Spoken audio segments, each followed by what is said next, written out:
Karli Viña, and I will be your host for episode 334 of At Percussion.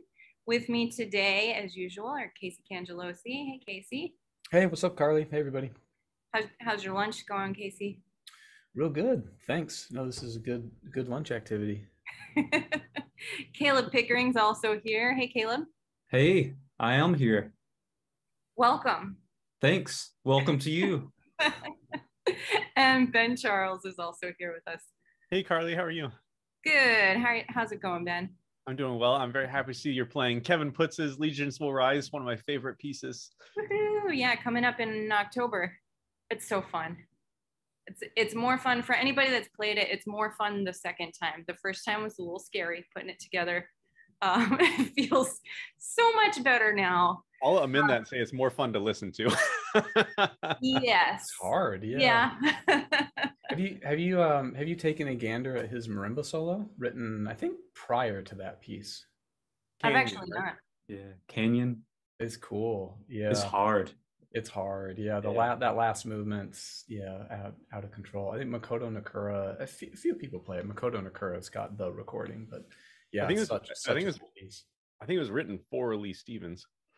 For Makoto Nakura. Is it? I thought it was written for Lee. No, it's for Makoto Nakura, Ben. Ben, that's it. That's enough. Aren't you the history guy? Yeah. All right. Well. Ben, you're thinking of shoot, I can't think of his piece. Rhythmic Caprice. That's what you're thinking of. No. You're mixing them up. So speaking of Ben being the history guy, this is Ben's first history segment of this season. I don't know whether I should be excited or worried, but today's episode will be released on September 29th. So Ben, what happened in music history on September 29th? Sadly, no terrible punny quiz today. But so I have three items, two small ones and one headliner. The first one is in 1947, Dizzy Gillespie made his Carnegie Hall debut. The second one, this is just 1 year ago in 2021, in downtown Detroit, Eminem opened his restaurant called Mom's Spaghetti, named after a line in his song Lose Yourself. And the first fans in line were served by Slim Shady himself. And the big headline item for today is that in 1967, Mickey Hart joined the Grateful Dead. Mickey Hart, if you're not familiar, is one of the most influential percussionists of today, basically. He was born September 11th, 1943 in Brooklyn, New York. Both of his parents were drummers. He was raised by his mother. His father was estranged, it sounds like, for his childhood, although they did reconnect after. He worked as a soda jerk at a jazz club in Atlantic Beach, New York in high school, where he often saw Tito Puente perform. Then after high school, he discovered the work of the Nigerian drummer Babatunde Olatunji. He dropped out of high school his senior year and joined the Airmen of Note, which is like the Air Force's premier jazz band. And just a few notable career accomplishments. In 1991, he appeared before the U.S. Senate Committee on Aging, speaking about the value of healing in drumming. And so he's done a lot of work with sort of music therapy and bringing drumming to everyone. In 1991, he was also won the first Grammy ever for the Best World Music Album for his album called Planet Drum, which features Mickey Hart with a cast of other world-class percussionists. And in 1996, he composed the music for the Olympics opening ceremony in Atlanta, Georgia. And then a few honors he's been bestowed. In 1994, he was inducted into the Rock and Roll Hall of Fame with the Grateful Dead. 2003, he was given the Music Has Power Award by the Institute for Music and Neurologic Function for recognition of his advocacy. In 2009, he was inducted into the PAS Hall of Fame, where there's a great write-up if you want to read more about Mickey Hart. And in 2016, he was named one of the 100 greatest drummers of all time by Rolling Stone magazine. He's worked with percussionists including Zakir Hussain, Giovanni Hidalgo, and the Japanese taika group Kodo, as well as many other world percussion musicians. And if you go to the PAS Museum in Indianapolis, they have some Mickey Hart quotes sprinkled throughout. He has a lot of very profound thoughts on music and art and drumming. So I just had two Mickey Hart quotes to share. The first is, he says, "Life is about rhythm. We vibrate, our hearts are pumping blood. We are a rhythm machine, and that's what we are." And then my other Mickey Hart quote for the day is, in the beginning, there was noise. Noise begat rhythm, and rhythm begat everything else. So that's a little Cool. DL on Mickey Hart of the Grateful Dead. Yeah, I had a work email that came in right when you were saying that. And my dumb ass was like listening to you read that bio. I was half expecting, all right, welcome to the show, Mickey Hart. But it came back in. You're a busy guy, Caleb. It seems like Mickey Hart, we talked to him about him a couple times on the show.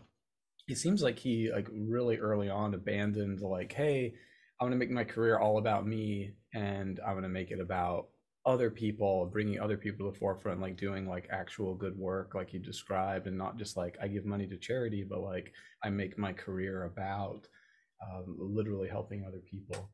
Yeah, and I think it's sort of a crime. There were a couple, especially on YouTube, you can find some great like videos of Mickey Hart. Like he was actually featured in like a GoPro video. And it's sort of a crime to not share any recordings of him, but I didn't want the podcast to get flagged for copyright or something. But I wanted to mention one of my favorite Mickey Hart projects is he produced an album for Kodo called Mondo Head that was released sometime around 2009. I actually saw Kodo perform live back then. But anyway, it's like it has Zakir Hussain, Giovanni Hidalgo, many others on it. It's a cool album. Check it out.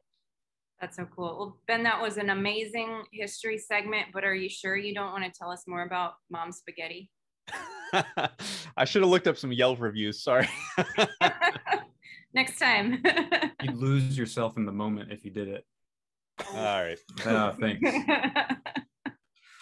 Well, without further ado, it is wonderful to have Joby Burgess joining us for today's episode. He enjoys a very diverse and exciting career as a soloist, a session musician, a chamber musician, and an educator as well. His solo projects, Power Plant and Pioneers of Percussion, have taken him around the world. Recent releases for Signum include Gabriel Prokofiev's Concerto for Bass Drum and Eric Whitaker's Marimba Quartets. And as a recording artist, his playing can be heard on major film and TV scores, notably leading the percussion sections on Black Panther, Rocket Man, Ad Astra, Mission Impossible, The Darkest Hour, Doctor Who, and The Green Planet. And he is also known for having created the virtual Marimba Choir, which brought together 227 percussionists from around the world during spring 2020 in the earlier ages of the pandemic. He has an album coming out soon. In fact, it'll be one day after release day. It's called A Percussionist Songbook. It is a collection of specially commissioned songs without words from John Metcalf, Tunde Jigeri, Dario Marinelli, Yaz Ahmed, Graham Fitkin, Dobrinka, Tabakova, and Gabriel Prokofiev. I hope I didn't murder any of those names. The album is scored for an arsenal of pitched percussion and electronics and is inspired by text ranging from the poetry of Robert Graves, Virago Diop, to novels by Michael Ondaatje and Isaac Asimov, American philosopher Michael Sandel, songwriter Peter Gabriel, United Nations population growth statistics, and Saudi Arabian folktales. So a wide range of influences. Joby, I wanted to start off asking about the album. Would you tell us a little bit about the concept of the album? You know, it's a songbook. What is it? What is a song without words? And how did you curate these works that would be included in the album? Yeah, hi. It feels like quite a long time ago. The idea was been there for a really long time, and the project kind of got delayed because originally the album and the first kind of performances were going to be the back end of 2020. So it kind of went on the back boiler quite quickly. But the idea is inspired by really my love of 1980s pop music, which was the first music I bought for myself as a child with my hard-earned pocket money. The idea of 7-inch singles and that sort of 3, 4, 5 minute encapsulation of something that's really kind of concentrated and perfect in terms of a piece of music. And it's the music that I grew up with, and so it's the music that I still kind of go back to, I guess. So I wanted to create something that had a lot of different artists and friends involved writing. And so one of the ideas was to create something which has an element of story to it, which is something that I particularly love in music. So the sort of raison d'etre was to create, track length pieces with some sort of personal story connected, and sort of roll it up in a melodic percussion and electronic sort of format. That was kind of the very loose brief when we sort of started it. I suppose the initial idea for it was kind of the beginning of 2019, as I was recording one of those other things you were mentioning in the rather lovely introduction. So I know you work directly with all of the composers. Was there collaboration like between the composers to make this cohesive album, or was it your, kind of you individually working with them to find these pieces that would work together so well? It was different. It's different for everyone, and it's always different working with different composers. Everyone has a kind of different way in and a different relationship with percussion, and also with myself.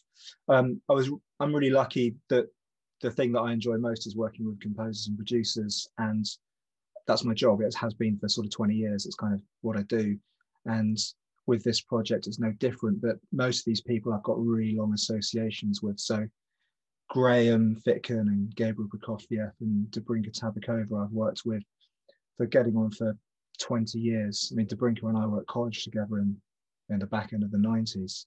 So it's kind of, we're on piece 3, 4, 5 with some of these composers. So there's kind of, lots of things we've done before. We've toured a lot. And some of the relationships are a bit newer.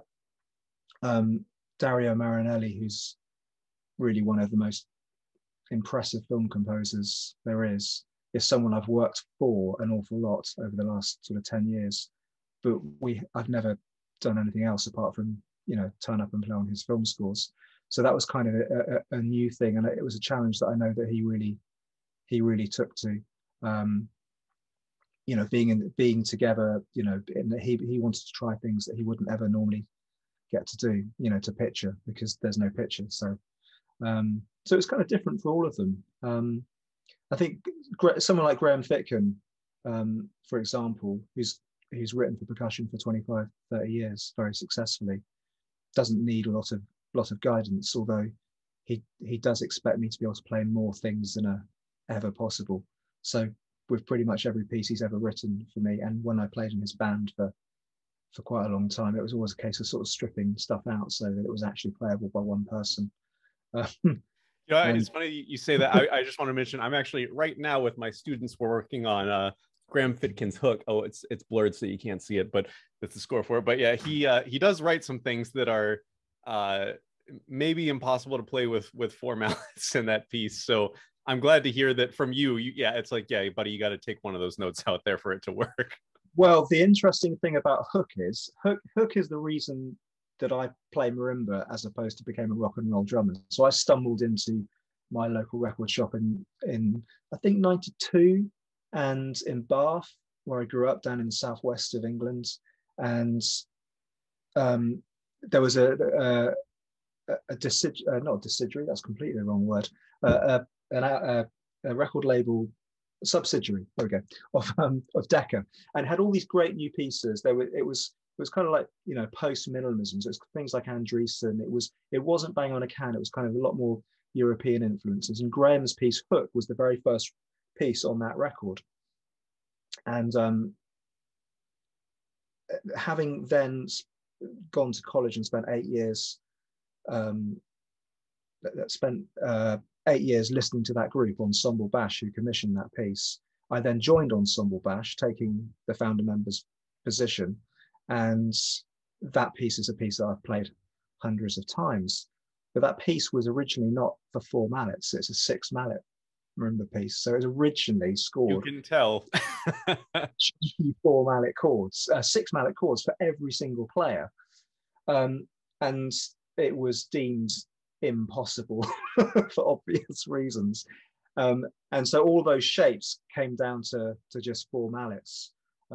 It's one of my favorite pieces, and as I say, it's kind of the reason that I was like, oh yeah, I want to play the marimba. I don't want to just carry on playing rock and roll and jazz drums. I want to do some other things. So yeah, it's an awesome piece. So yeah, good luck performing that with your students. I remember thinking we attempted it as a student ensemble once.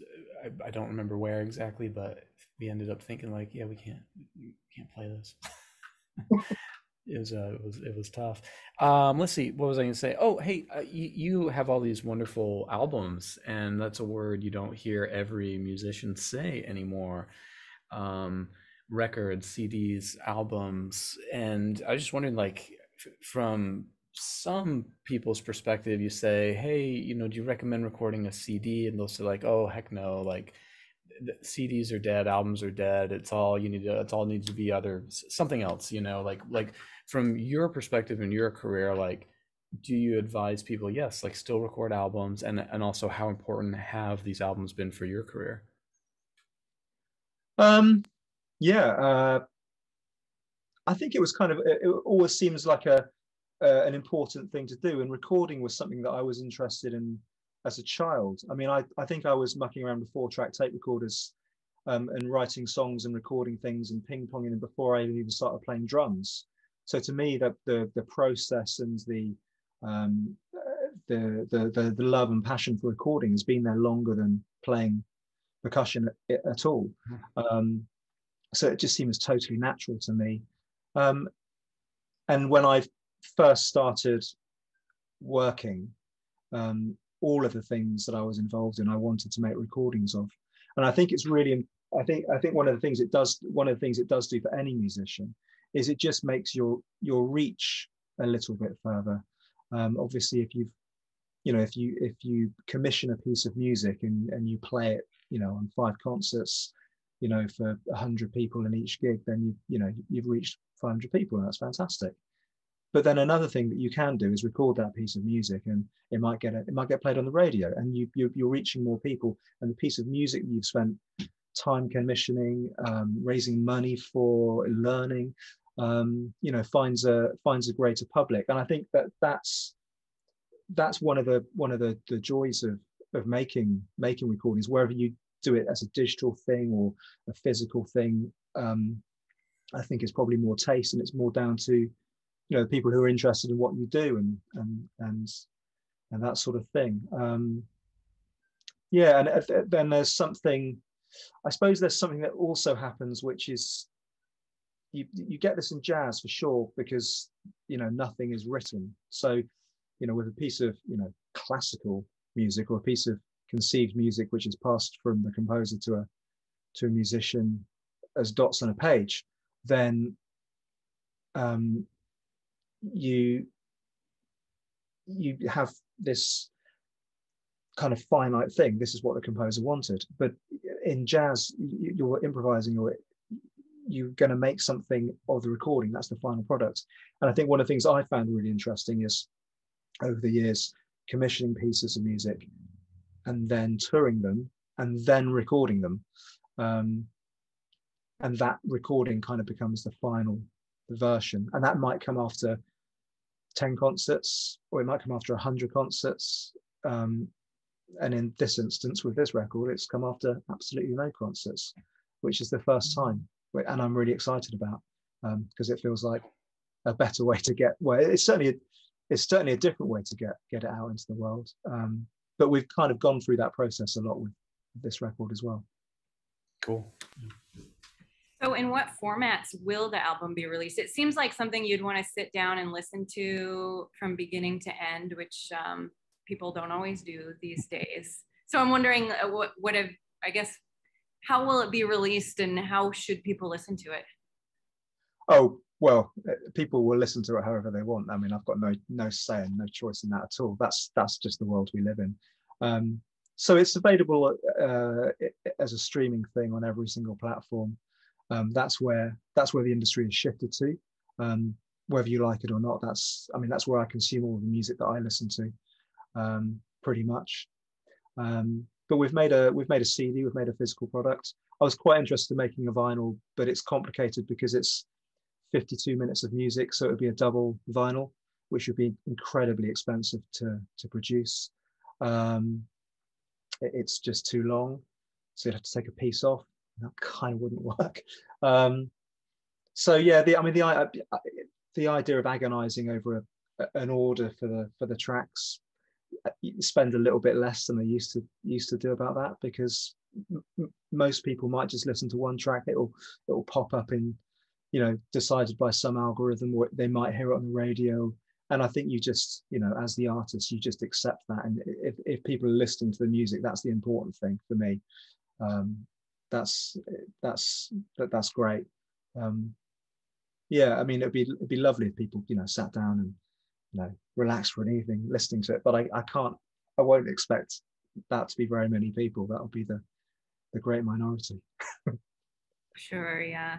Well, I do want to ask about some of the influences and inspiration for the tracks on the album, especially the one I was reading about, United Nations Population Growth Statistics. Which piece is that, and what's it about there? So that's actually the piece by Graham Fitkin, which is called Species. And Graham doesn't use narrative in his music very much, and he doesn't often. So I asked him to do something I know he doesn't really like to do, but occasionally he's done it. And I asked people to take a little bit of story or poem or song or whatever, and he ended up saying, "Well, do you mind if I use?"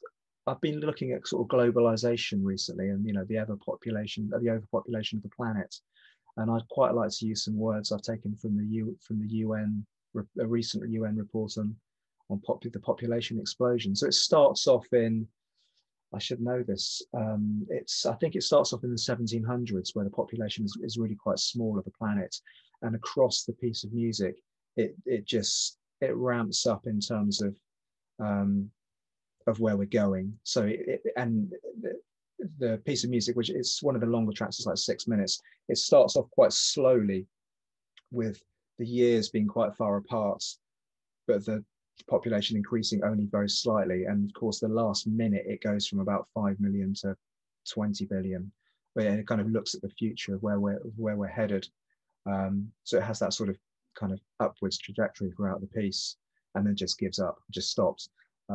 So Graham looked at that as his story, which I thought was really interesting, because actually, even though he doesn't use narrative in his work, he does often reference some political things in his music. He did a piece for me in 2008 about the use of music as a weapon of torture in Abu Ghraib and Guantanamo, which was just using speech samples triggered on a Xylosynth, so on a MIDI mallet controller, which is really really kind of powerful thing. But yeah, so yeah, Graham went for the overpopulation of the planet. Well, it's so interesting. I'm gonna have to listen to it again now with that in mind. I listened to it last week, listening through and thinking about music, but that's so interesting. What other backstories on the album do you think would be really helpful for listeners to know? I think one of the pieces I particularly enjoyed getting quite early on was the piece by Dobrinka Tabakova, which is Desert Swimmers, which is based really loosely on a moment from Michael Ondrati's novel, The English Patient. So it doesn't really take a bit of the English Patient and do it, but in that book, there's reference this amazing place in the Sahara Desert called the Cave of Swimmers, which hundreds of years ago was an ocean, and now it's just a bunch of desert caves. But inside it are all these amazing drawings and pictures of what life was like, all those many years ago. And so it has this kind of fairly dry, sort of desert kind of climate. And she decided to use kalimba as the sort of lead instrument in her piece, as the sort of lead melodic instrument for her work. So that was I think that's kind of nice to know. I think it's just, with all the stories, it's just another way into the piece of music, as opposed to sitting down and going, oh, I'm listening to a thing from Marimba, or I'm listening to a thing about, for vibraphone and Anglocken. There's just another set of references. There's a piece by Yaz Ahmed, who's a brilliant, she's British Bahrainian trumpet player, amazing kind of that sort of Middle Eastern influence with electronics is what you find in all of her work. And she found this beautiful Saudi Arabian folk story about the rewards of unselfish acts. So there's an old story about this woman who goes to market to get a pumpkin for feed her young children, and on the way home with this giant pumpkin, she meets a man who's homeless and has nothing, and he asks for help, and she puts the pumpkin down and carries the man instead, takes him home, feeds him, clothes him, takes him back to, gives him a place to stay, and then the next day she is rewarded from whoever, God, politicians, I don't know, her neighbors, the goodness of the world, with all these wonderful gifts. And then her neighbor tries it, forces it upon someone, and doesn't receive such kind rewards. So there's all these kind of little it's just kind of another way into a piece of music. I think for some people it was a really conceptual thing in terms of how they wrote the piece and what the narrative of the piece was, and for some people it's less connected. I think. Well, yeah. I love hearing these stories and kind of the background of the pieces. How does Peter Gabriel fit in? How does Peter fit in? So the last track on the record is called "Take Me Home," and I grew up. When I don't live where I grew up. I live a little north of London now, but I grew up in the southwest. And one of the things I still have a sense of is when I drive back down to the southwest, the sort of greenery. It's kind of like green England. You keep on going, you get to Devon, and it's kind of like the rolling hills of England. And for me, that sort of going back that way always still feels like home. I grew up there until I was 18 and left. But it still feels like home. And Peter wrote a famous song called Salisbury Hill. So it's a line from the end of the first verse, "Take Me Home." And Salisbury Hill looks over Bath, which is the sort of city very close to where I grew up. And also, when I was a kid, Real World Studios, which is the studios complex that Peter built in the 80s. It's just a few miles from my house. So I used to ride my bike down Box Hill, Real World's in Box, which is another tiny little village. It was just, that was my idea of home. I tried to find something which would connect home. So that was it. Nice. Thanks. Well, congratulations on the album. I enjoyed listening to it without all of this background information. I'm definitely going to re-listen, and I think it will just enrich the whole experience. Hey, Joby, I'm real interested in a lot of the, just like you mentioned, you're so comfortable with recording, and I think we talked a little pre-show, there's a lot of your own samples and uses in the, was it Song Without Hope? So there's a track called Love Without Hope. Love Without Hope, thank you. Sorry. Yeah. Tell us. It's a Robert Graves poem, but the piece of music is not played on an acoustic instrument, it's played on a Xylosynth, which is, it's similar to a Mallet-Cat, but it's made here in the UK, so it's got wooden keys. And John Metcalfe, you can cycle this all the way back, who was the arranger for Peter Gabriel, sir. So that's another connection back in to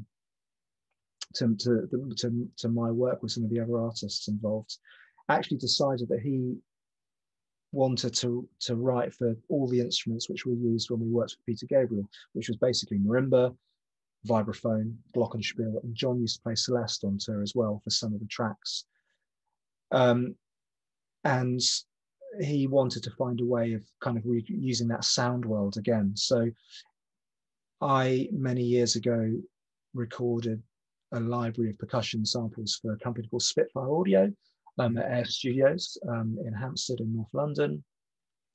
And so for that track, Love Without Hope, I'm actually using the Xylosynth, but I'm triggering my recordings of my marimba, my vibraphone, my glockenspiel, and also me playing. I don't know why I got to do the Celeste, because I'm not a Celeste player at all, but they asked me to, so I was like, yeah, that's fine, okay.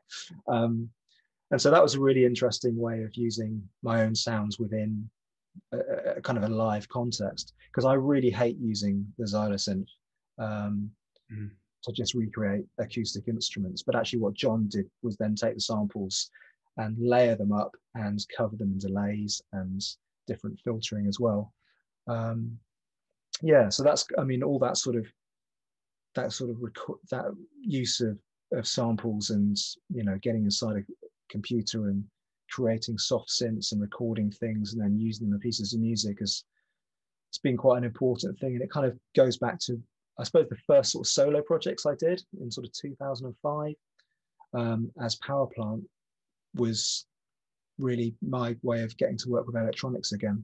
I sort of felt when I finished college, I really desperately needed to just be really good at playing the instruments, because I was quite a late starter percussionist, as you've probably gathered by me not knowing how to play marimba when I was 16. Well, yeah, I mean, just a compliment for you, you know, and of course we've crossed paths before, and I've seen you, you know, perform. I guess it was Croatia. We decided we were both playing, and I saw you play Temescal. Like, I mean, it's very easy to look at a performer like Joby and think, oh, he must be like, you know, virtual instrument creator, film score person, but usually those people don't play Safa on a CD or Takemitsu on a CD. So it's pretty cool, and it's very rare, I think, to see those two things together, like someone who's this techie but also plays Safa. So it's cool you said that. I was going to pivot just real quick. I'm slowly inching along, learning a little bit more about writing.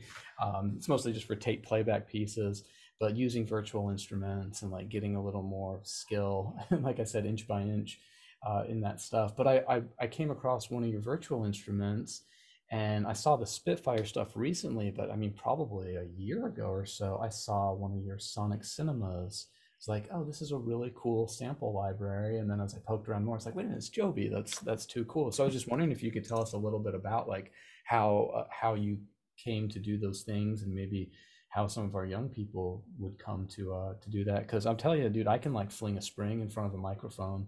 I can do that just as well as you can, but nobody's paying me to do that. They're paying you to do it. So that's kind of a double standard, if we're gonna be honest. Do you think?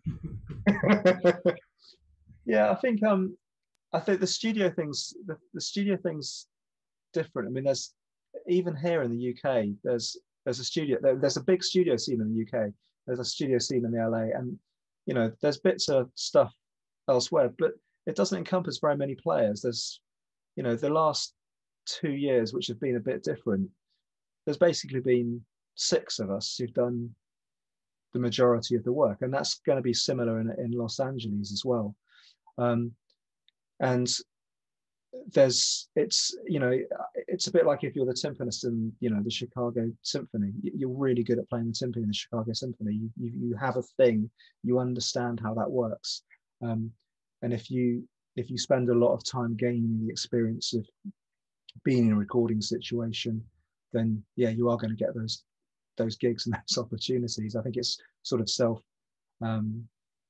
self-serving. I mean, it just, things do carry on in that way.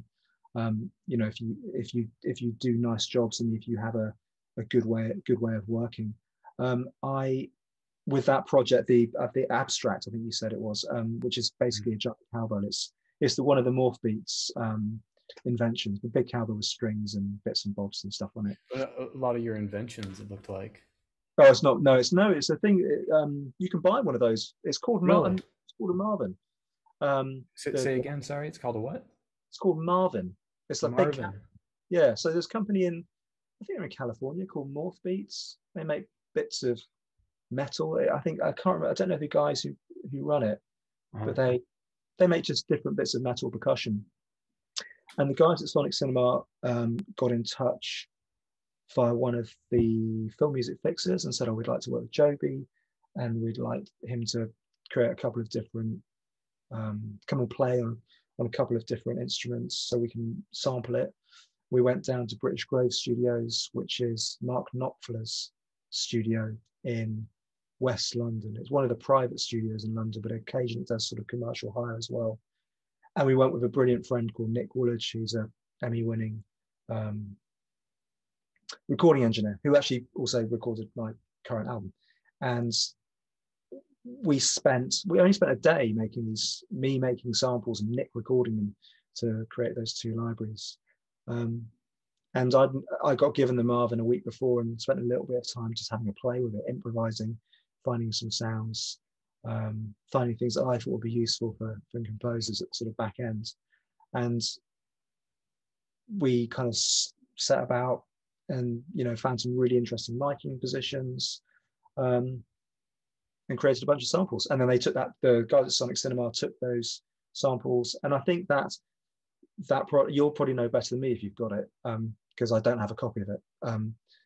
But I think there are straight samples. There's me playing with different mic positions in different ways, bows, brushes, dreads, whatever.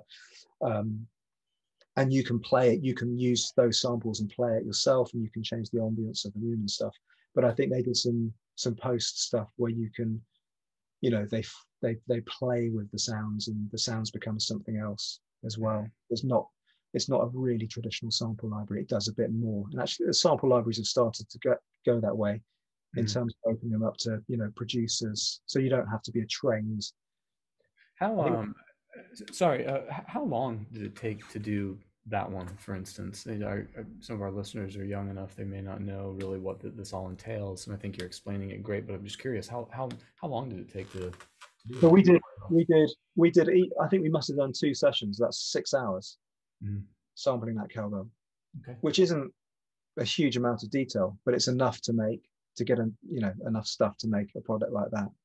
That's great. I mean, that gives us a sense of how long it would take, you know. So if you're doing 3 instruments, you're looking at maybe 6 sessions, you know. So well, it depends. It's interesting. It depends really how deep you go. So when you're sampling an instrument, you have to think about what the end use is going to be. So you think about how many dynamic levels you want to play the instrument at. So we all think we can play, you know, 100 dynamic levels, but in reality, of course, we can't. I can. You can, okay. Yeah. It's volume knob right here. Yeah, well, that's different. So you sit in a studio and you try and play the same thing over and over again, at the same level, and move up to the next one, and then you have to find a range of dynamics which you can record at. So a quite detailed sample is going to be like maybe 8 dynamics on most instruments, and on some it's going to be really limited. And then you have to do this thing we call round robins. So you don't have one pianissimo sample, so that every time someone triggers the pianissimo sample, you have, depending on the instrument, you might have 5 or 8 or 16 or 32. So if it's a rhythm instrument where you're going to end up playing, you know, a pattern in 16ths, you're going to need lots of them. So you've got the variation, and you're going to sample the right hand, and you're going to sample the left hand. It kind of really depends. I've been doing some more sampling recently, and we talked about what has been done previously, where sometimes you might quickly just throw an instrument in, you might get it recorded in, you know, half an hour. You might just do a couple of round robins, you might just do a few dynamics, and it'll be enough in the terms of someone mocking up a score, writing it. But in terms of where that whole industry's gone, 10, 12 years ago, it was the very beginning of that industry in terms of what you could buy commercially. It's happened for a long time. I mean, the granddaddy is Hans Zimmer. He was the guy making his own private sample libraries 20 years ago.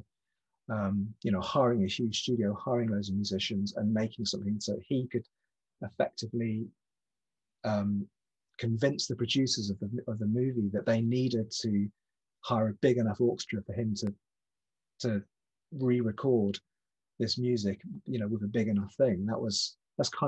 That's 10 years ago and 12 years ago when I got involved. That was kind of the way it was going. It was like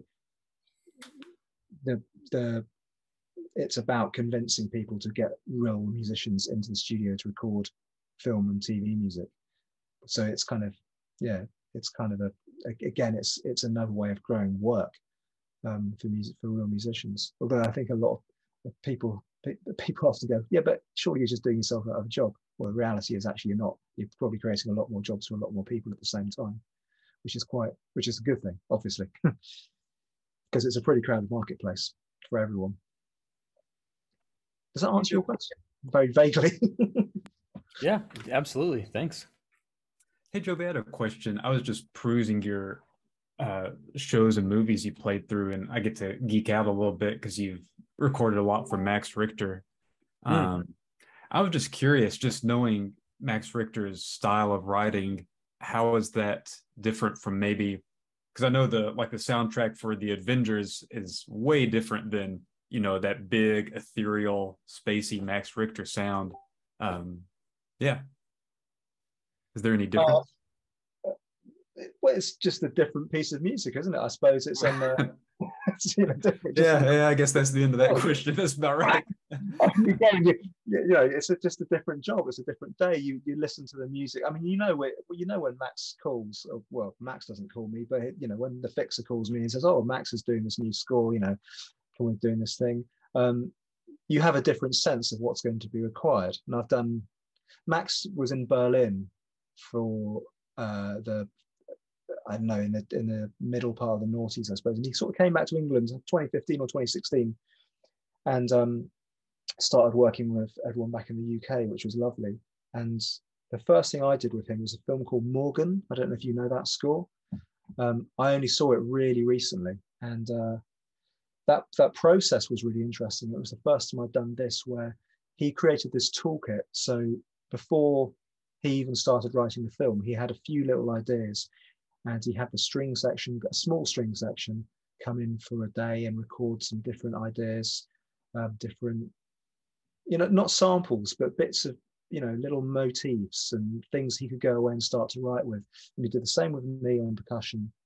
And then he went away and wrote to picture and then came back and then recorded everything, having used all these initial recordings to give himself, kind of a little toolkit, for writing the thing. But yeah, there's something. Max's music is definitely different, and you have a different sense about what the session is going to be. We did a really nice film for Max called, I think it's called Hostiles, which is set in the West in America. I'm not sure what the period is, but it's got these really amazing bits of music which you hear in things like Sleep. And if people who know Max's music, it's very, very long and very, very sinuous. And obviously in percussion, what we end up doing is, again, creating these very, very long arcs.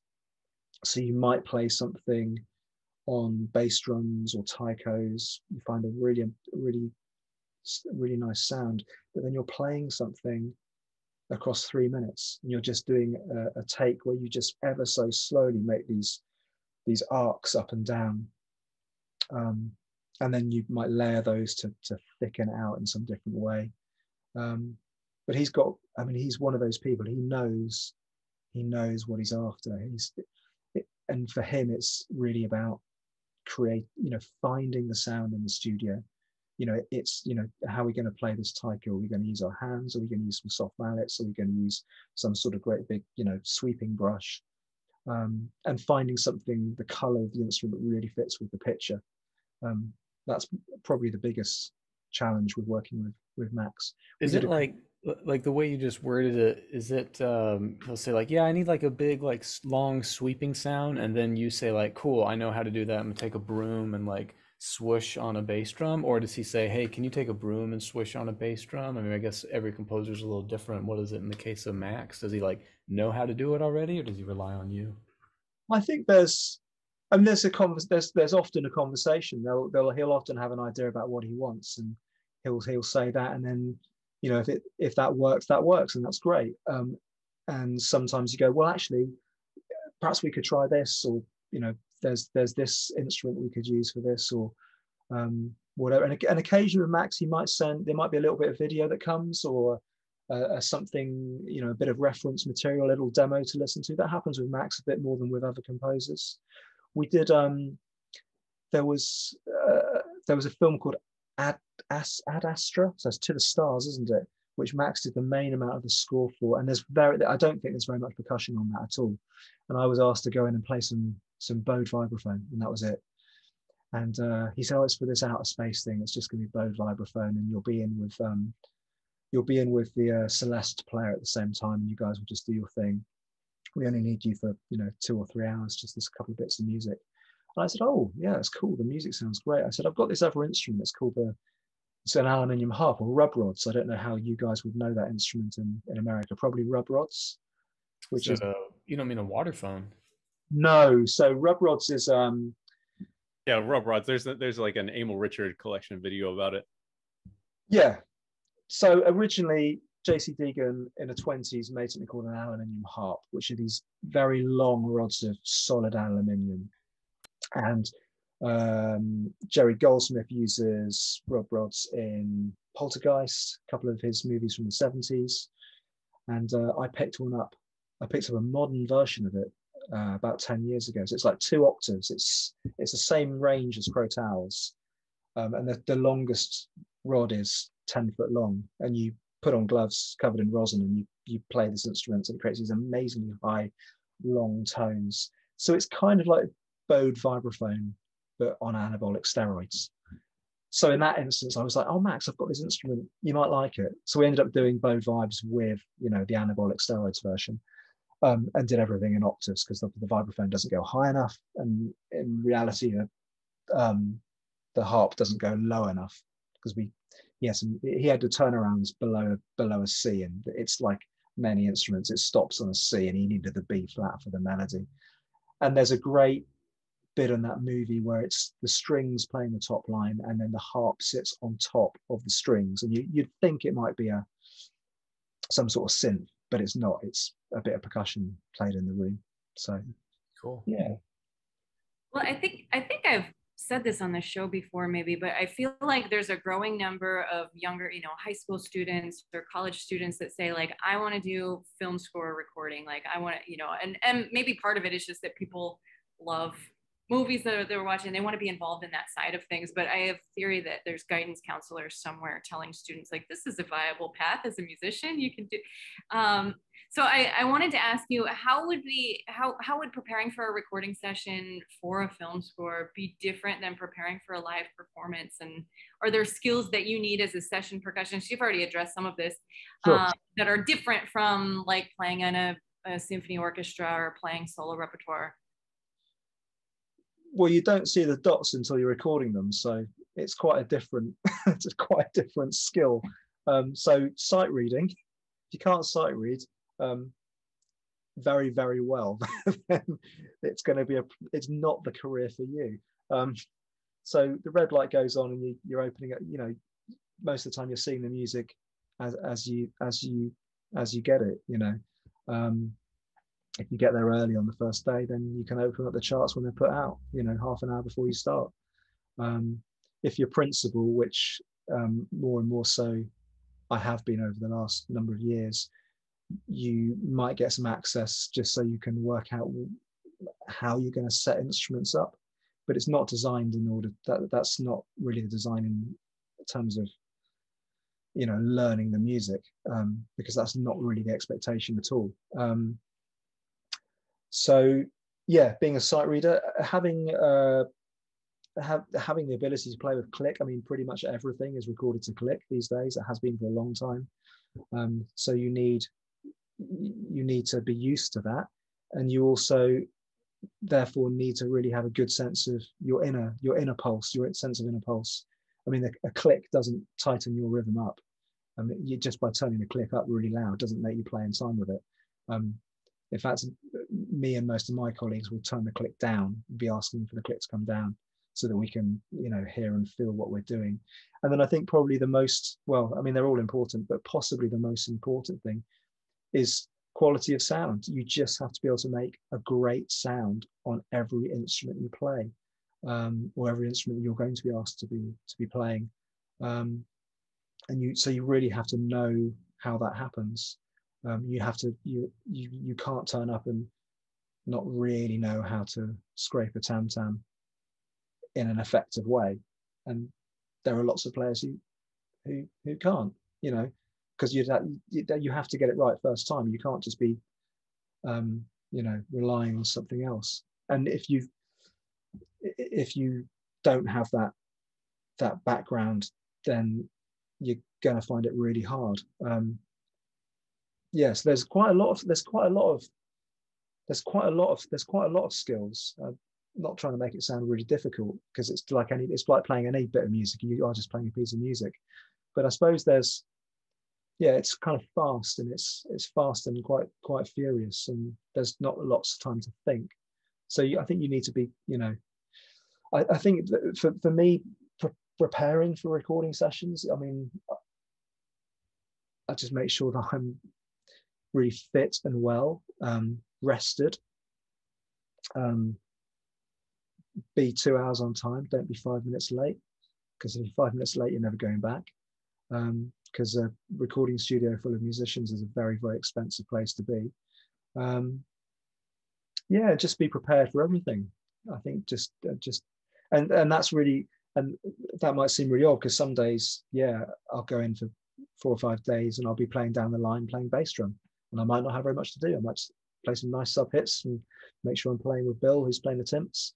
And so it's kind of, just different skills. It feels like kind of a big answer, but there are some different things, but it's not so different to everything else. Do you know why like in the scene, we'll call it the scene, like they're so guarded about the scores and the parts? And I know when, like, it seems like it's not till decades after a film comes out that we actually see what the parts are sometimes, and maybe that's because they just get leaked. They get leaked enough that people have them. But I remember I was teaching a few summers ago in a Zoom session, and we had someone, the timpanist, working heavily in LA, and he's played on the latest Star Wars movies and done all the great stuff, and he screen shared his part, and it was like, okay, now this is blacked out, that's blacked out, and okay, nobody's recording, right? It's like, why? It's just, it's just one part. Why are they so guarded and careful with it all? Is it just copyright? I don't know. It's definitely changed a lot though recently. I mean, the amount of NDAs I've signed in the last 2 or 3 years compared to the 2 or 3 years previous is every other film these days. And that's non-disclosure? Yeah, non-disclosure agreement. So you just can't talk about certain films. I mean, until they've been released, and say what you want about them. I mean, I think I'm not quite sure, to be honest. I don't really know. I mean, I'm quite happy that, it's nice work, so I'll sign it, and that's fine. I'll go to work and do my thing. I'll play percussion. I'm a percussionist. But I guess I guess it's just protection against people knowing what's going to be coming out in 2 months' time or 1 year's time, or I mean, it's the industry, like everything's been a bit weird for the last few years for fairly obvious reasons.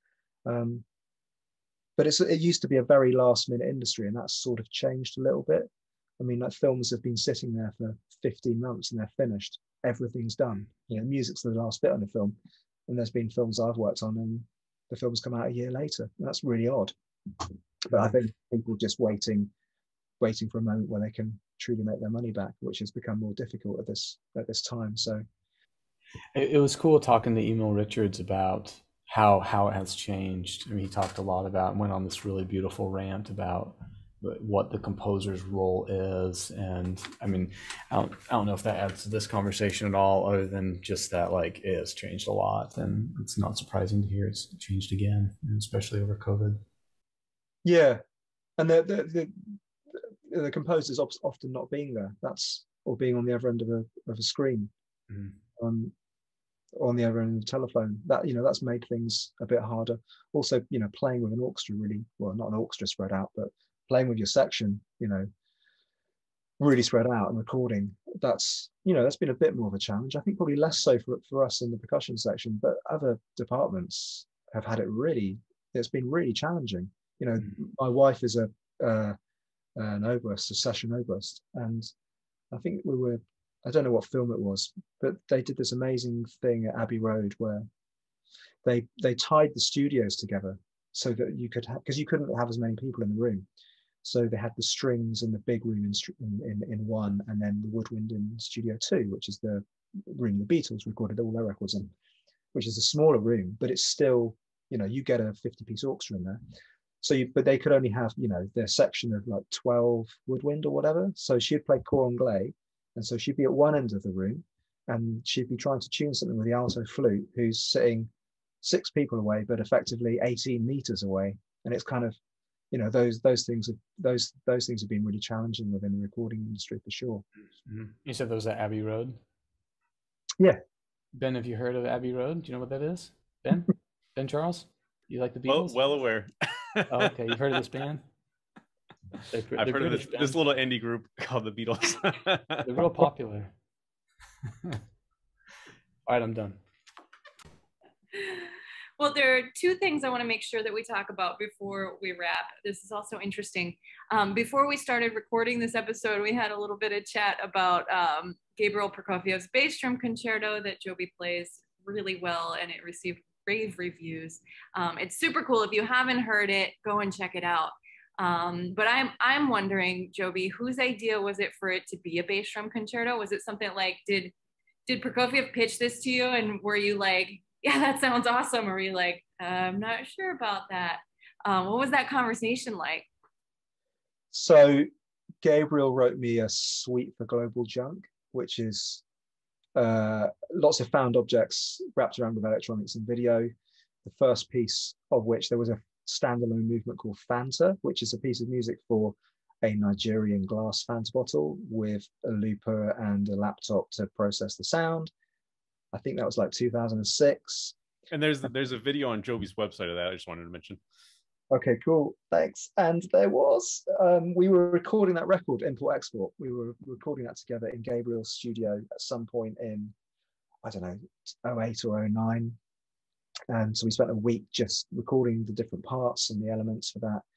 And I said, Gabriel, I'm going to go and have a meeting with the London Contemporary Orchestra. It's quite a young up-and-coming orchestra at the time in London.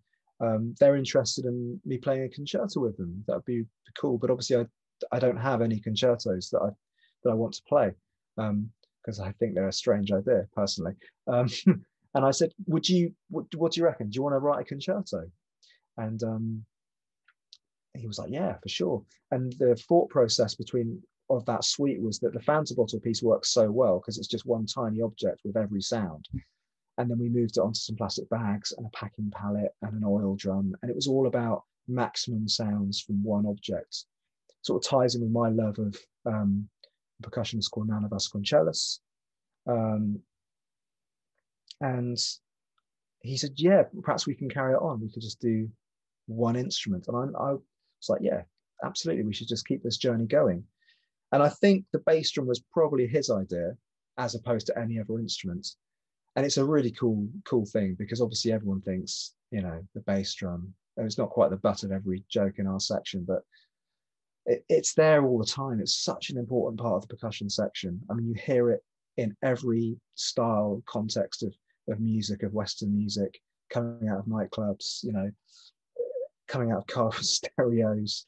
And it was just, let's take this almost humble instrument, put it at the front, and find enough things to sustain it as a solo thing, and put the orchestra around it with it. So yeah, it was definitely a dialogue, but I'm pretty sure the bass drum was Gabriel. The fact that it's a bass drum was Gabriel's idea for sure. Yeah, it's really refreshing to me. I don't know about y'all. I'm a little tired of the percussion concerto template.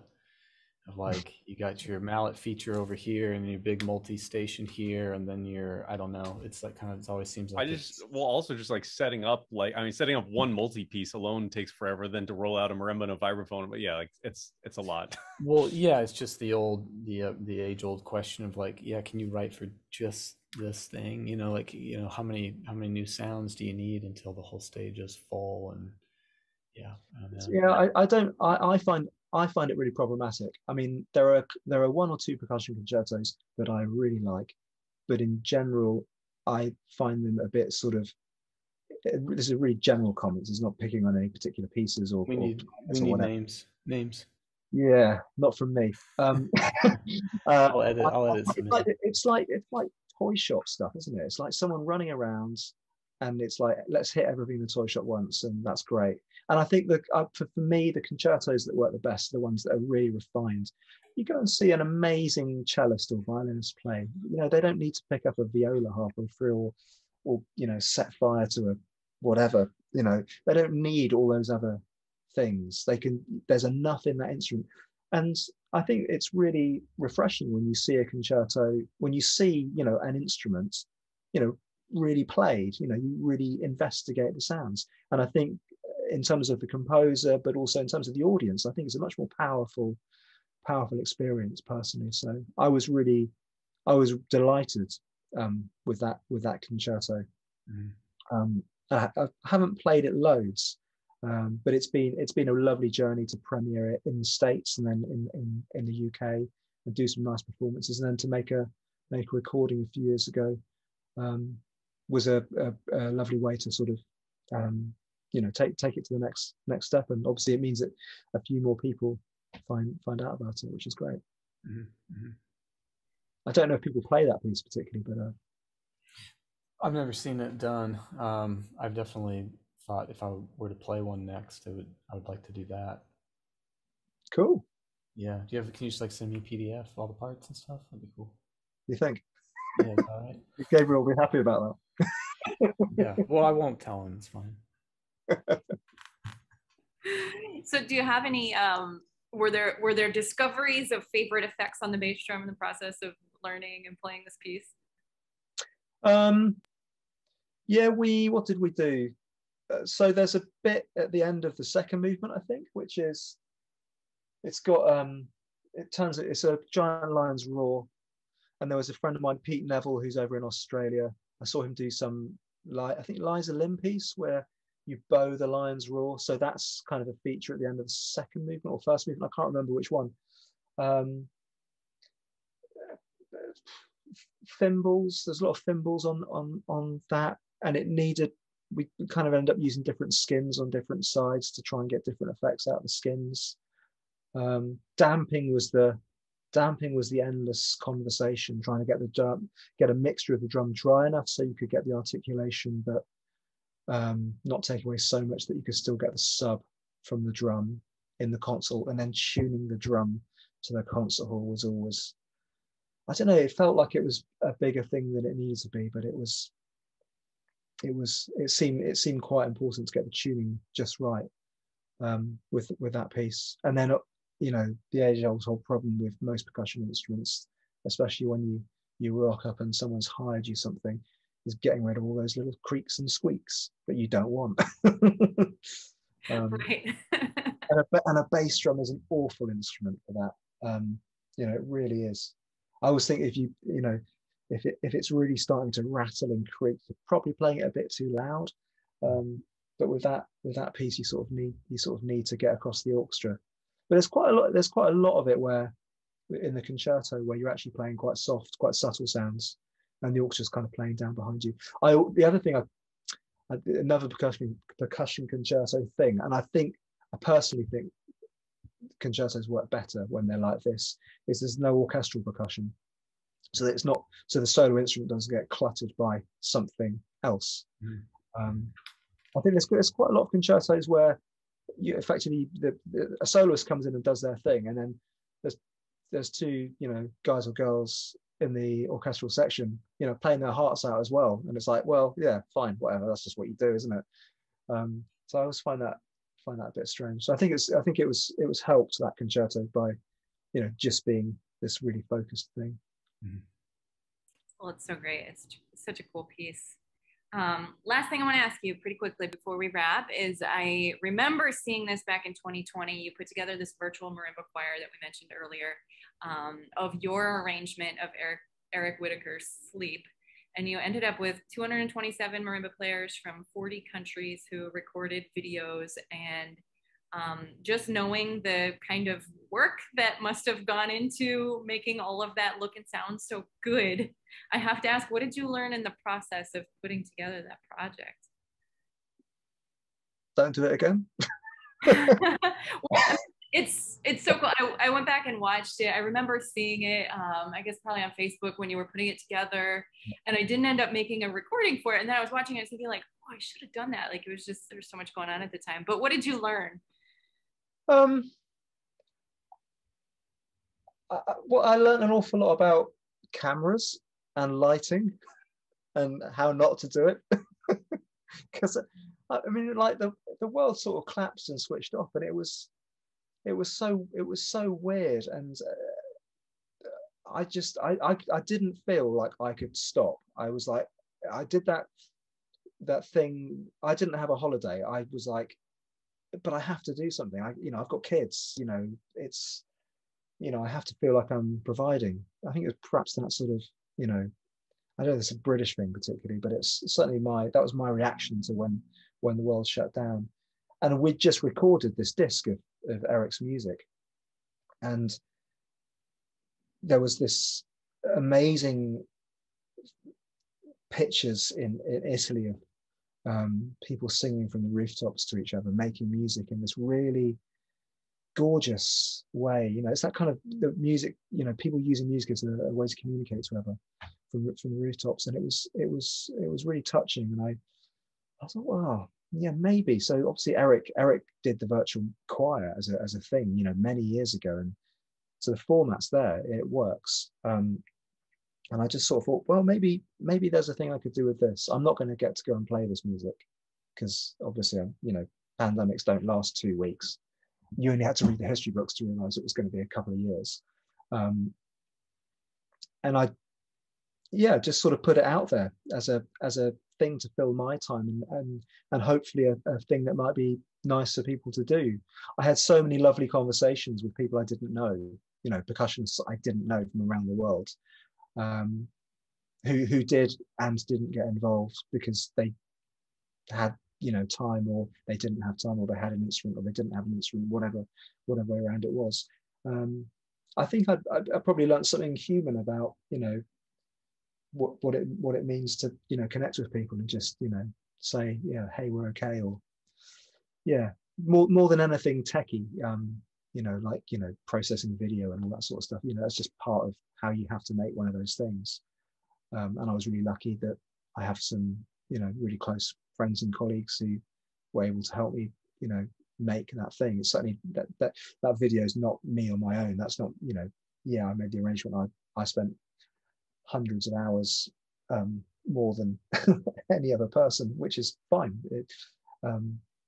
But it was, I think it was that kind of sitting on the end of a computer talking to people, or meeting people, and just sort of having that shared experience with people around the world at a time when you could just see that things were really tough for most people, particularly if everyone had it tough, but if you were a freelancer, that was a nightmare.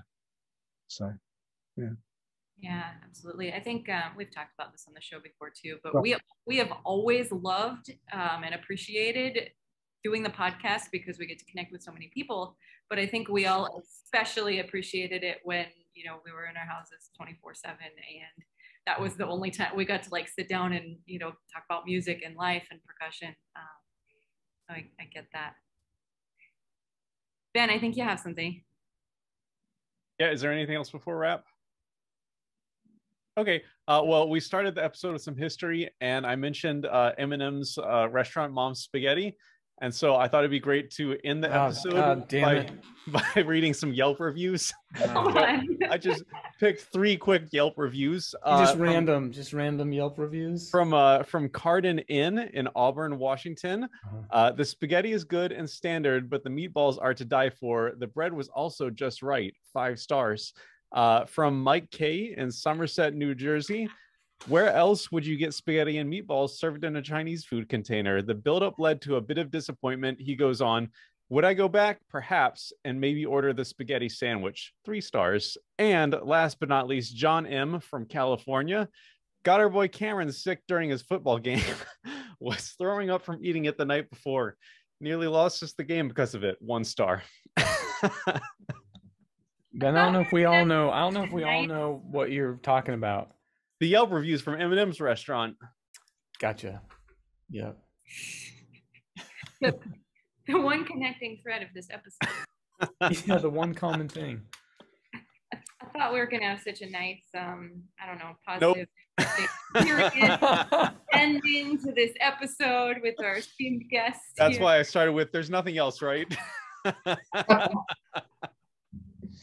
Well, we better wrap this up before Ben has anything else to add. So Joby, thank you so much for joining us for this episode and sharing your thoughts and experiences with us. It's a pleasure. So lovely to meet all of you, and see you again, Casey, as well. Yeah, you too. Thanks, Joby. That was fun.